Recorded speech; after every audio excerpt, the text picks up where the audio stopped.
안녕하세요. 3월 24일 아침 묵상입니다. 오늘 본문은 마태복음 26장 1절에서 16절까지 말씀 함께 묵상하겠습니다. 26장은 예수님께서 체포되기 전에 제자들과 함께 있는 동안에 일어난 사건들과 하신 말씀들에 대해 기록하고 있습니다. 1절과 2절을 읽겠습니다. 예수께서 이 말씀을 다 마치시고 제자들에게 이르시되 너희의 아는 바와 같이 이틀을 지나면 6월절이라 인자가 십자가에 못 박히기 위하여 빨리 오리라 하시더라. 자, 1절과 2절에 예수께서는 자신이 메시아로서 순환을 받으실 것을 다시 한번 제자들에게 예고하고 계십니다. 그리고 이 예고는 시간과 사건까지 알려주시는 구체적인 예고였습니다. 6월절은 하나님의 백성이 애굽에서의 노예 생활에서 해방된 것을 기념하는 절기입니다. 예수님의 죽으심이 6월절에 일어나는 것의 상징적 의미는 이스라엘이 애굽에서 해방되었듯이 하나님의 백성이 죄에서 해방될 것에 대한 의미이죠. 3절부터 5절까지는 예수님을 죽이기 위한 종교 지도자들의 음모가 대제사장의 집에서 일어나고 있다는 것을 보여줍니다. 3절부터 5절을 읽겠습니다. 그때에 대제사장들과 백성들의 장로들이 가야바라 하는 대제사장의 아문에 모여 예수를 괴계로 잡아 죽이려고 의논하되 말하기를 미뇨가 날까 하노니 명절에는 하지 말자 하더라. 예수님 당시에 대제사장은 요셉 가야바로 직전 대제사장인 안나스의 사위였죠. 가야바는 주후 18년부터 36년 동안 대제사장직을 수행했습니다. 당시에 대제사장의 임명권은 로마 총독에게 있었습니다. 빌라도가 총독으로 부임해 왔을 때 가야바가 이미 대제사장직을 수행하고 있었죠. 빌라도는 다른 인물로 교체하기보다는 대제사장을 가야바가 하는 것이 좋다고 여겼고 그와 좋은 관계로 지내기를 원했던 것 같습니다. 그리고 가야바는 자신을 지지해 주는 로마의 필요를 충족시켜 줌으로써 가장 긴 기간 동안 대제사장직을 수행할 수 있었습니다. 자, 예루살렘의 종교 지도자들 곧 대제사장들과 백성의 장로들이 모여 꾸민 계획은 예수님을 잡아 죽이려고 하는 것이었죠. 많은 이야기들이 오고 갔을 것이고 구체적인 계획들을 세웠을 것입니다. 다만 그 계획을 이행하는 시기를 명절을 피하자라고 말을 하고 있죠. 이 당시 예루살렘의 거주민은 2만 5천 명에서 3만 명이었고 6월절에는 갈릴리에서 수많은 순례자들이 예루살렘에 몰려들었으므로 6월절 명절에는 전반적으로 약 10만 명 정도가 예루살렘에 있었을 것이라고 추정을 하죠.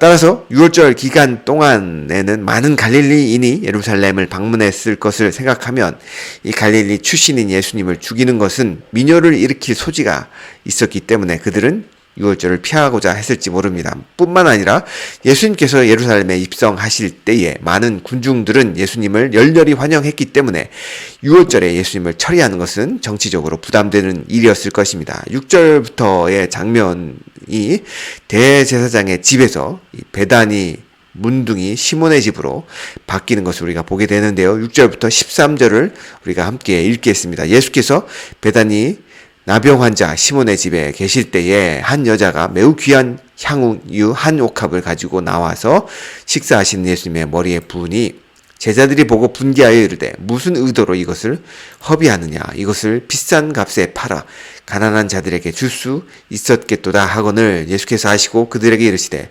너희가 어찌하여 이 여자를 괴롭게 하느냐 그가 내게 좋은 일을 하였느니라. 가난한 자들은 항상 너희와 함께 있거니와 나는 항상 있지 아니하니라.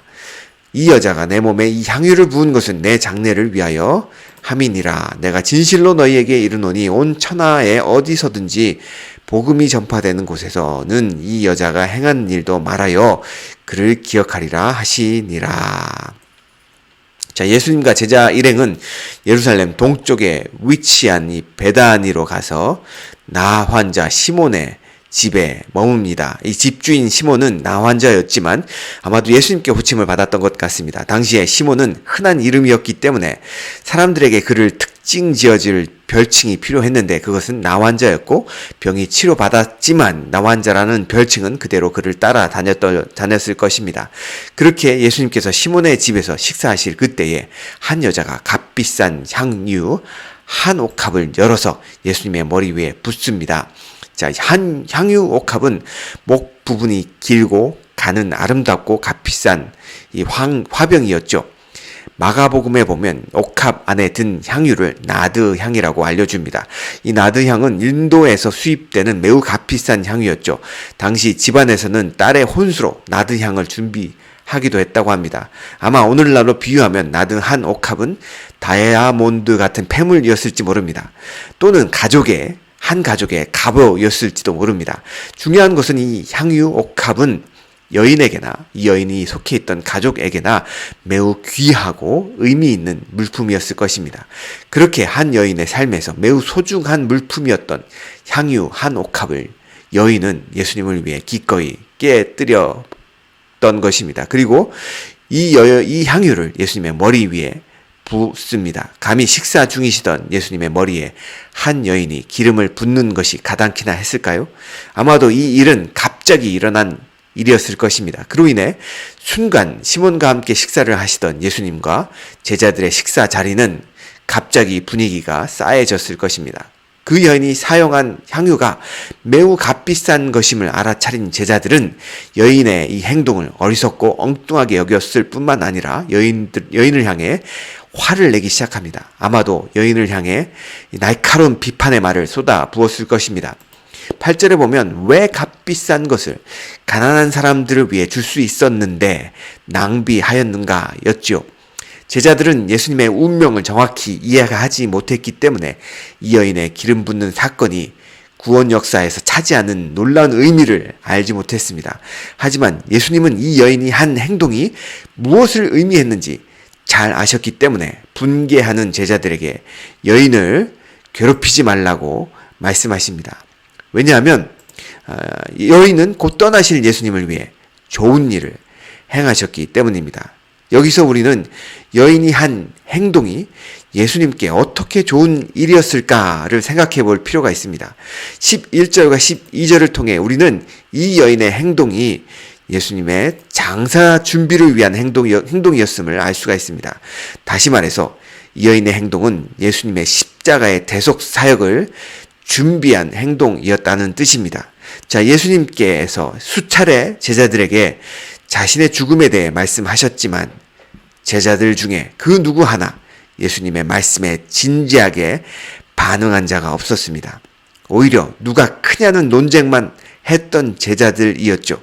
그러나 이 여인은 예수님을 너무나 사랑한 나머지 식사 자리에서 갑자기 비싼 그런 향유를 깨뜨려 예수님의 머리에 붓는 다소 엉뚱한 행동을 합니다.